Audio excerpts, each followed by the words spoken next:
Hi everyone, my name is Isabel Lippett. This is Gavin, this is Adam, this is Italy, this is Aiden, and this is Joshua.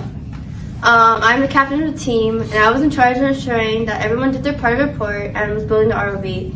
I was also in charge of soldering the motherboards and the motors and had to test run the ROV a few times to ensure all the motors were working smoothly. Hi everyone, my name is Gavin, and I am the co-captain for the team, and I was in charge of making the ROV and making sure that it was built correctly. I also was the one that drew all the early designs for the ROV, and I also aided Isabella in the soldering part of the motherboards and making sure that the remotes and engines worked.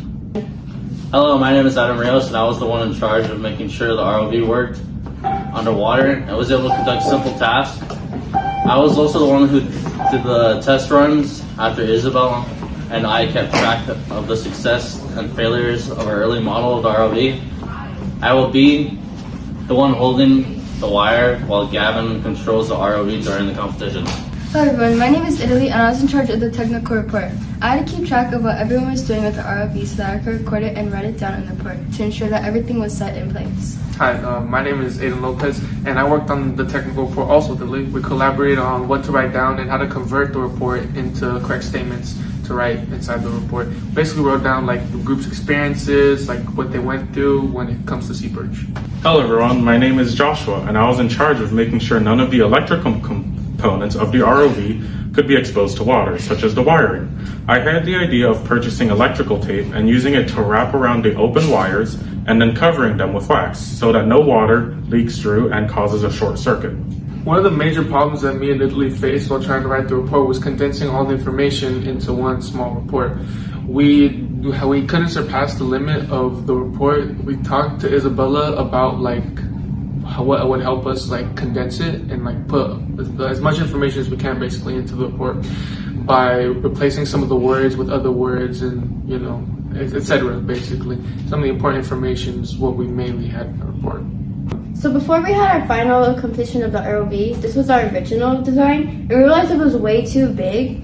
So instead we decided to do a smaller version such as this one, which is almost half the size of this one. And so while completing the build of this ROV specifically, we were surprised that the soldering would be the biggest challenge and the problem that we encountered. I kept burning through the motherboard, and when Gavin tried soldering, he kept accidentally burning through the board as well and connecting the wrong components. Eventually, I watched a few videos on how to solder correctly, and I was able to successfully solder the motherboard and then solder the wires into the motors as well. So of course, this is the ROV itself. As we can see, we have the controller, which controls all of the motors on it, hooked up to a long amount of wiring, which will be ran through into the pool as the ROV goes through the obstacles. Now, an issue we had was that there was a lot of open wiring when it came to attaching it to the actual ROV, which is why we have this red electrical tape here, which is double layered alongside having some wax inside to prevent the water from entering the wires.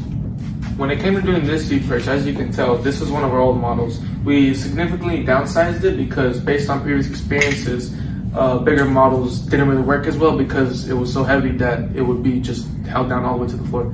So with this new model, we made it a lot thinner and sleeker, so it's a lot faster and compete evenly with other competitions. And we realized that other people, they had a lot smaller and thinner designs. So this is something that still is in that same vein, but it's different enough to where hopefully the judges can see it's creative, We had chose the places for the motors specifically so the weight would be evenly distributed with the ROV.